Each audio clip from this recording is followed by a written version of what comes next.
That's actually not the worst oil I've seen. It's actually looking pretty good considering. See, it's got a fair bit of colour in it still. So we've got an awesome a750f 5-speed automatic transmission here behind our V6. That is bloody awesome. Given the good condition of the oil, and I'm not saying it's very good or excellent, but it's good condition considering it's probably never been out for 291,000 Ks in 16 years. Okay, the V6 does come with a cooler, but it can still get cooked, so it just depends how people use the vehicle. This one, we got lucky with a lot of things. All the important things that I wanted to be right, and it was mainly mechanical and interior condition, like not cracks in the dashboard, not too much wear on the steering wheel. These are the sorts of things I was looking at. Engine that was hopefully didn't have a blocked oil pickup, that was in pretty good condition, which worked out well. Transmission in good condition. All those items is the ones that I was concerned about. Everything else can be fixed. A few dents and scratches, some body work, that can all be repaired.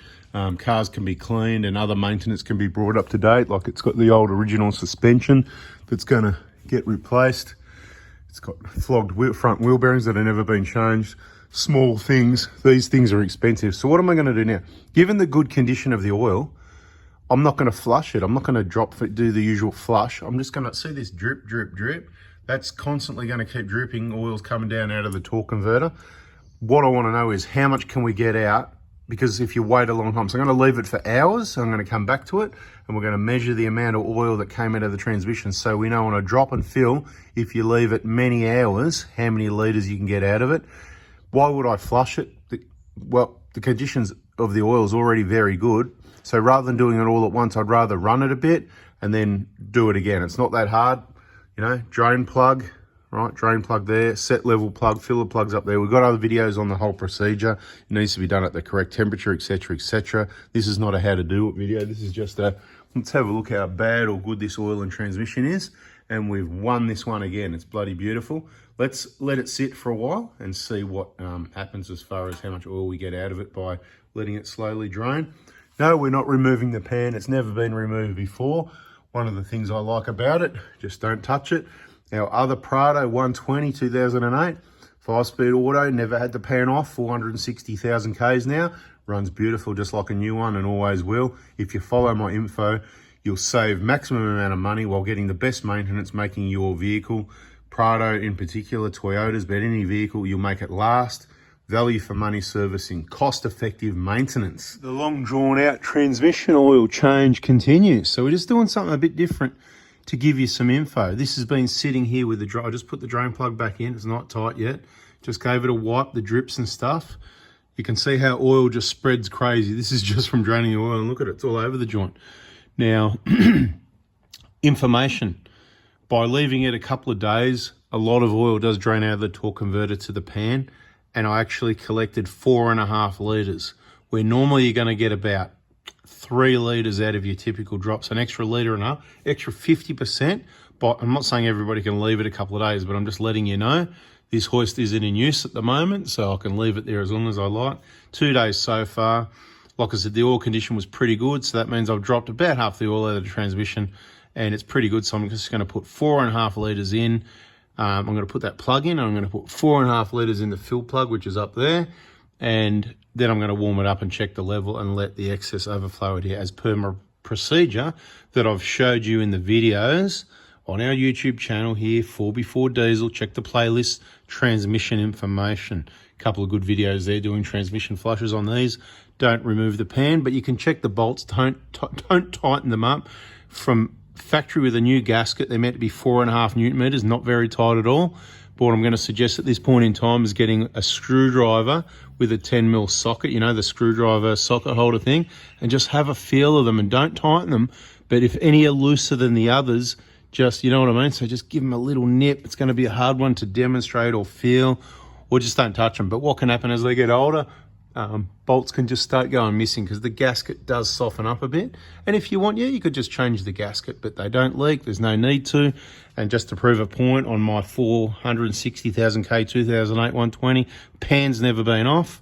And this one, I'm not planning to take it off either because bloody bulletproof. Just give it some love with some nice clean oil, which I'm about to do now. Some people are going to ask, what oil? What oil? This is what I use in my transmissions. I used to use the FS, no problem. Not going through that story again. But now I use the LV, but it doesn't bother me if I put either or both in the transmission. Nothing wrong with FS. Might even make the transmission last longer. The transmission operates perfectly with EVA oil, and so far they seem to be bulletproof, so I'm not too worried about it. Good quality oil, happy days.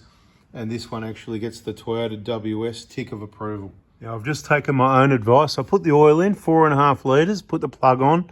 Haven't checked anything yet other than the bolts. Now, I got that screwdriver thing, put the socket 10mm straight off the quarter drive that I got ready to go. And I started here and I went all the way around, and all of these bolts you can see didn't move. And the loose one, I'm already confused if it was that one or that one. I think it was this one. No, it was this one here, right? This one, and I didn't notice, I don't know if you saw it in the video earlier, you can rewind and have a look if you like, but I didn't see it, and I couldn't believe it. I thought I missed. I was around this side, I was standing over this side, reaching over here, and I'm turning it, and it wasn't getting tighter. It wasn't tight, it wasn't getting tight. It's because it was so far out. It must have been at least 2 or 3 turns out, and then so I moved it, I went, oh no, it is on. Put it back on, kept turning, and yeah, eventually it got tight. So all of these didn't even move, so I didn't tighten them at all, and I just brought this one in so it felt nice like what the other ones do. So anyway, glad I checked that, because that one was about to go missing. Like, I'm pretty sure I had one go missing on my other car. So it can't be just my 2 cars. In your service and in your maintenance as these vehicles get older, certainly just keep an eye on those bolts, check them out. 4.5 Newton meters with a new gasket. Stock standard, brand new, so not much. And as the gasket squashes, maybe they're going to come loose. Let's see what happens. But at the moment, no leaks. This is just from splashback from the oil dropping out, and it just gets real messy. But we'll give it a good wash afterwards, and it'll be beautiful next time you see it. There's a few different ways to set the transmission level on these 5 speeds. I'm trying to speak a bit loud over the engine, because the engine is running. I'm on my own. I haven't got someone in the vehicle to put it through the gears and warm it up. So I just wanted to show you another technique of setting the level. Now, it does need to be set at about the right temperature. I'll say about, because I think they are a bit forgiving in exactly what temperature. And I like to set them at about 42 would be the number that I choose, but anything around near 40 to 45, not over 50. You're going to need to be quick if it's 50, because you've probably got a hot engine, a hot transmission, and it's probably going to go up rapidly. So I'm just monitoring the coolant temp here. I'm using the top scan. Okay, so you can see it's got the transmission oil temperature of the pan and the torque converter. It's just an app on the phone. It's a scan tool that's worth about 90 bucks. And I've been in the vehicle, I've put it through the gears, so it is circulated through the system a number of times. You can see that nice clean oil, nice and red. That's why I didn't bother doing any further flushing. I'm just going to do this every few years or every 50,000 Ks, whichever comes first. And because I drive it correctly and keep the torque converter lock, it's just going to get cleaner and cleaner. So you can see the oil dripping out now. What's happening as it slowly expands, it's just going to push that excess out, and there's no movement of the vehicle, so it's not rocking the oil around in the pan. That's another advantage of not having someone in the car. Someone in there shifting gears around, that moves the oil around, plus them moving around shakes the car around, that sort of thing, right? So make sure it's on nice level ground, and you can just sit there and watch your scan tool. And this one's only up to about 35, 36. But how many drips do you think are going to come out between 36 and 42? It's not going to be much, is it? We're talking about 20, 30, maybe 50 mil of oil at the most. And I really don't think that's imperative. To be quite honest, like I said, I think they're pretty forgiving. Give or take 100 mil of oil or something like that is not going to be a problem. So very soon I'm going to stop yakking, and I'm just going to put the plug in this transmission and go, no more drip, drip, drip. The oil can stay in there. And of course, if there's ever any issues with that, I'm going to let you know in a video. But we've been doing a lot of transmission oil flushes on these things over the years. Every now and then we've had them come in really hot in summer and they just don't cool down, and you've got to make a judgment call. There we go, a little bit more coming out. It's almost a run. But like I said, it's just fluctuation in temperature at the time. We're up to about 36. Few more minutes, and because we're burning fuel here, it's the mighty V6. So we're chewing through the fuel sitting here idling. I'm going to cap it up. Remember, you should use new washers on these plugs on your final fill. You don't have to if they're in good condition. You should be right. I can't remember the torque spec, but I don't like it because the pan, not as forgiving when you've got a big torque wrench. I just like to do it by hand, just nicely till you crush those washers. And when you feel it come tight, that's it. It's just got to hold the oil in and be tight enough that it can't come loose. Thanks for watching. Hope all this info's helped.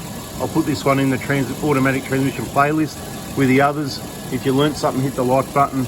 Yeah, top scan. So the top scan is what I'm using. It's just a wireless one. It plugs in the port. It gives you a whole heap of diagnostic output information. Is that much stuff there? It's not funny.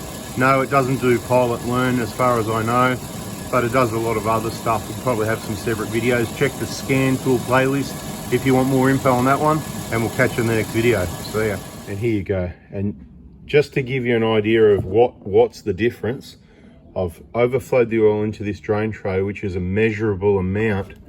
You can see how flat it is on the bottom, such a small amount of oil. That's from starting it up at about, I think I opened the plug at about 26 degrees. It was running for at least 10 minutes, up to about 36 degrees when I finished the video.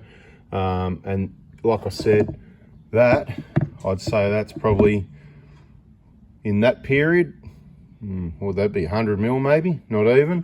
Anyway, it's really not going to matter. That sort of level on top of the, if that was in the pan, it'd be like if it's a millimeter or two in level. It's not going to matter at all. And I've plugged it at 36. I'm not worried. Happy days. There you go. You just learned something. Thanks for watching. See ya. And oil always looks dirty when it's in the bottom of a pan. But like I said, not too bad. But we'll do it again one day.